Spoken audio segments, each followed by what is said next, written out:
TDL is the development language of Tally ERP9 and thus is a very significant element of Tally technology.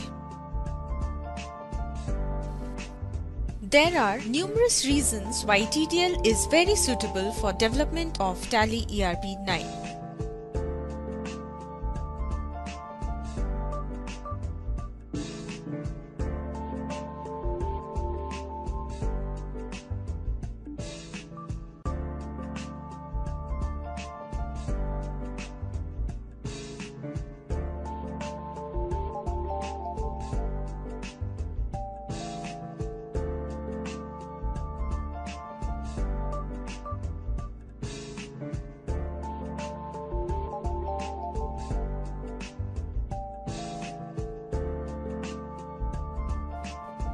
Being a fourth generation high-level language, TDL is basically non-procedural in nature. The entire code is composed of a set of definitions which belong to various categories. It's an object-oriented programming language. Actions in TDL take place based on user interaction. The action can be pressing a button, pressing a key, or selecting a menu item. TDL has got a number of advantages and is endowed with enormous capabilities.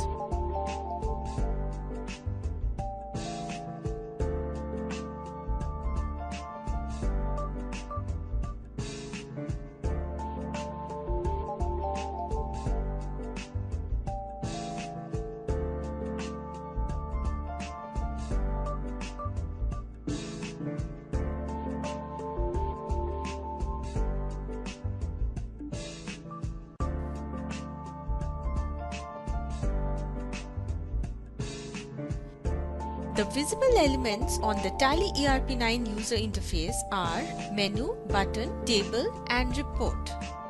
There are other elements comprising a report, namely form, part, line, and field in a predefined hierarchical order. A menu contains a list of menu items, clicking on which leads to another menu or a report. Buttons are present at the top, on the right, and sometimes also at the bottom of the screen. A button is an action initiator.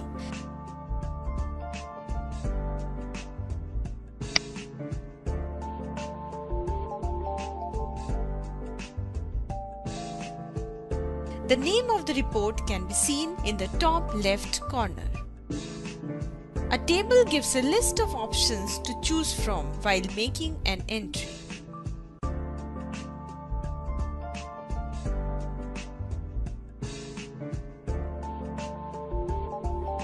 The hierarchy of a report starts from the form and ends in the field, which is the container of data.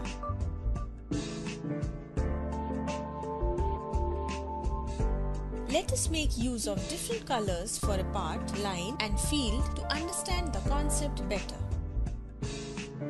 A form contains a number of parts. A part contains a certain number of lines, and a line contains a number of fields. A part can further contain parts in the hierarchy. A line can further contain lines, and a field can further contain more fields within it. This gives more flexibility to the developer in designing the layout for different kinds of reports.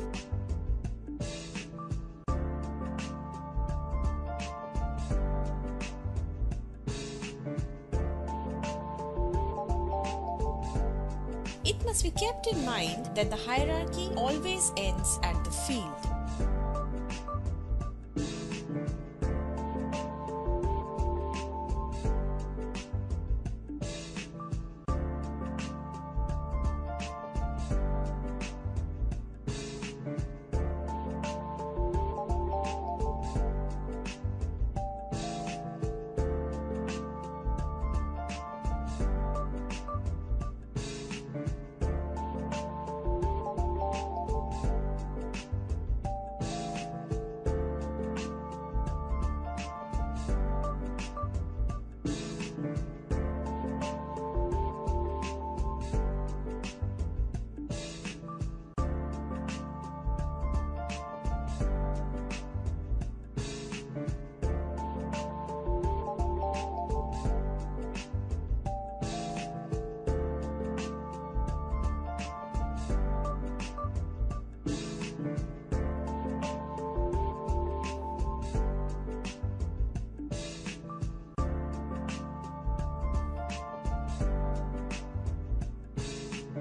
Definitions are the basic building blocks of a TDL program.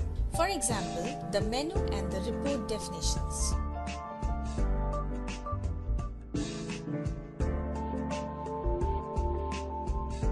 Each definition is followed by a set of attributes. Modifiers are used to modify the existing definition or attribute. For example, the modifier use helps the programmer to reuse a previous definition. There are various symbols in TDL used for specific purposes. For example, the hash symbol, while reusing an existing definition, and the double semicolon used before a comment. A number of prefixes in TDL act as access specifiers. For example, the $$ prefix to access a function and the @ prefix to access a local formula value.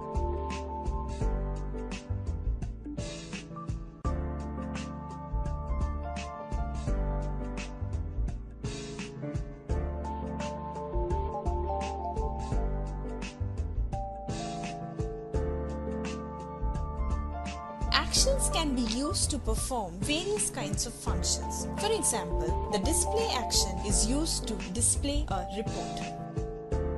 Functions are the procedural components of a TDL program.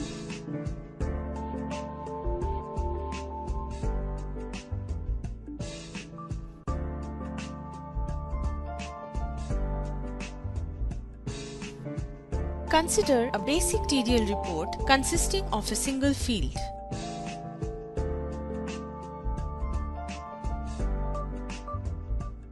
The set as attribute is used to set the value of the data within the field.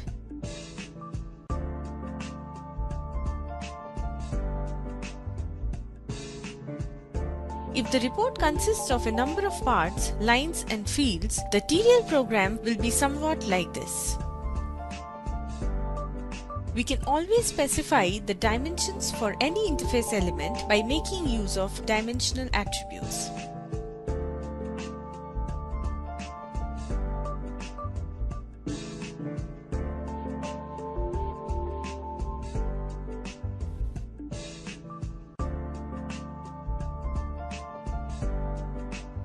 Let us see how to write a TDL program to modify a menu by adding a menu item which displays a report.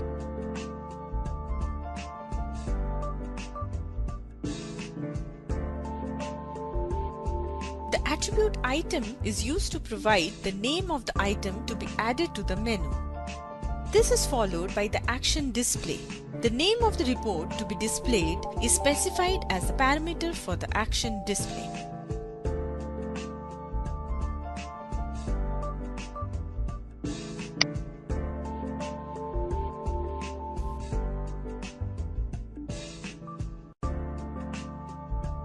To add a menu item which displays another menu, the action used is menu.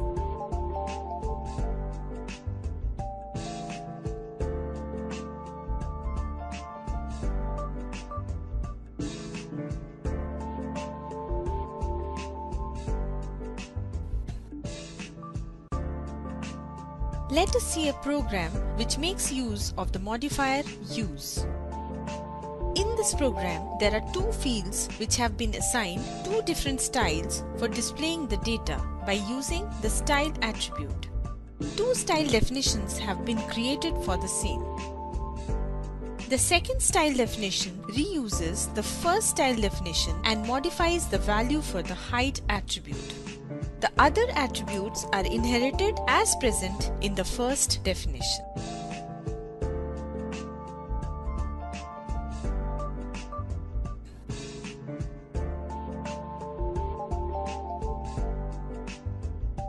A local formula has been defined in field 1.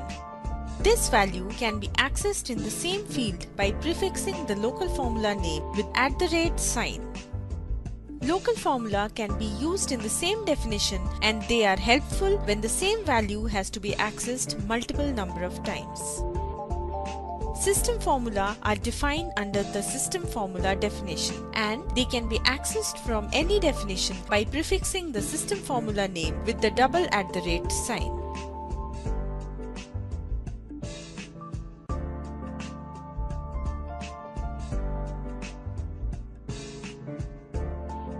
The name of the variable is declared in the report definition and its initial value is provided using the attribute set.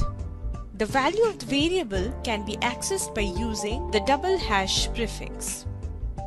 The value of a field can be accessed by prefixing the field's name with the hash sign.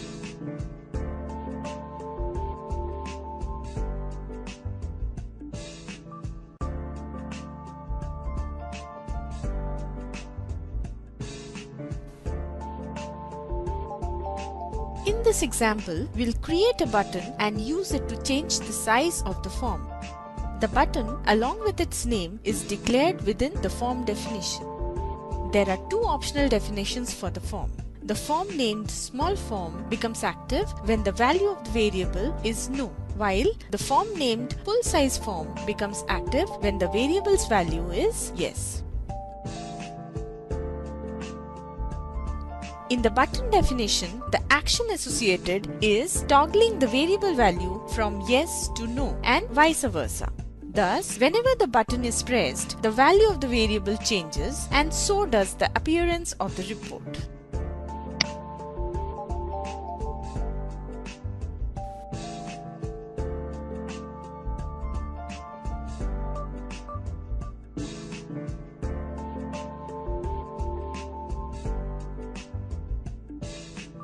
Hope that you are all set to dive into the depths of TDL.